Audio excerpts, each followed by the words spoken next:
এক মায়ের কিছু কথা আমি সেই মায়ের মুখেতেই যিনি বলেছিলেন সেই মায়ের মুখের কথাটাই আমি আপনাদের সামনে সরাসরি তুলে ধরছি। শুনুন তাহলে। আমি মা, কিন্তু সন্তান সন্তান করে মাথা খারাপ করে ফেলা মা আমি হতে চাই না। আমি চাই আমার জীবনে সকাল থাকুক, আমার জীবনে এক কাপ সকালবেলায় চা থাকুক, অবসরে গান থাকুক, ইচ্ছে হলে এক্কেবারে একটা একটা চকলেট পেস্ট্রি বা এক প্যাকেট চিপস খাওয়া থাকুক, কিংবা থাকুক সাবানের ফেনায় তৈরি একটা বুদবুদ। আমি ছুটির দিনে একটা মুরগির রোস্ট চাই, আমার পছন্দের চ্যানেলটা কিন্তু আমি দেখতে চাই। আমি হচ্ছি সেই মা। আমি চাই আমার নিজের একটা সাজের তাক থাকুক, বাথরুমের কোনো একটা তাকে আমি আমার সানের জিনিসগুলো সাজিয়ে রাখতে চাই। আমি চাই আমার এক্সক্লুসিভ একটা লিপস্টিক যেটা কেউ পরবে না আমি ছাড়া। আমি দিনে অন্তত আধ ঘন্টা নিজের জন্য সময় দিতে চাই।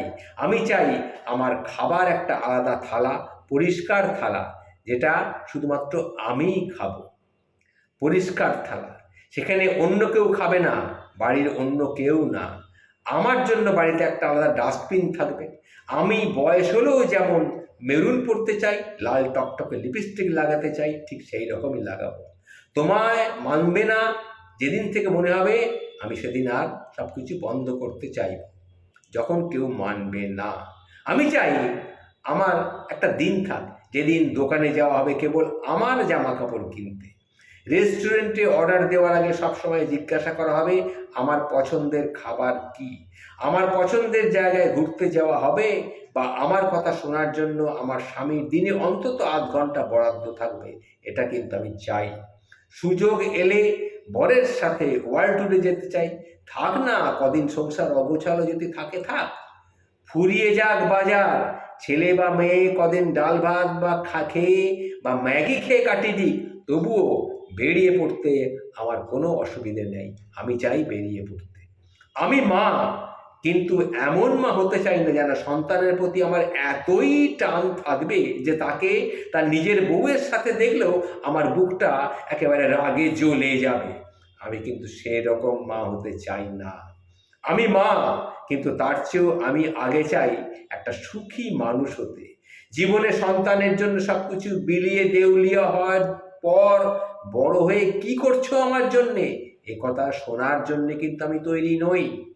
জীবনের সব কিছু সন্তানের জন্য বিলিয়ে দেওয়ার পর অনেকেই কিন্তু শোনেন কি করেছো আমার জন্যে, এটা সহ্য করার ক্ষমতা কিন্তু আমার নেই।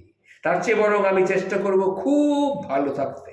তাহলেই হয়তো আমার সন্তান বুঝবে মাও মানুষ, মায়েরও খিদে পায়, মায়েরও ঘুম পায়, মায়েরও কান্না পায়, মায়েরও ইচ্ছে পায়। জীবনে সমস্ত কিছু ত্যাগ করে শেষ বয়সে সন্তানের অবহেলা কুড়োনোর চেয়ে সবটা চেটে পুটে উপভোগ করা স্বার্থপর মা হয়ে আমি বেঁচে থাকতে চাই। এটাই হচ্ছে আমার অভিব্যক্তি। এই কথাগুলি আমি একটি মায়ের মুখে শুনেছিলাম, সেটাই আমি আপনাদের সামনে তার ভাষাতেই তুলে ধরলাম। কেমন লাগলো জানাবেন।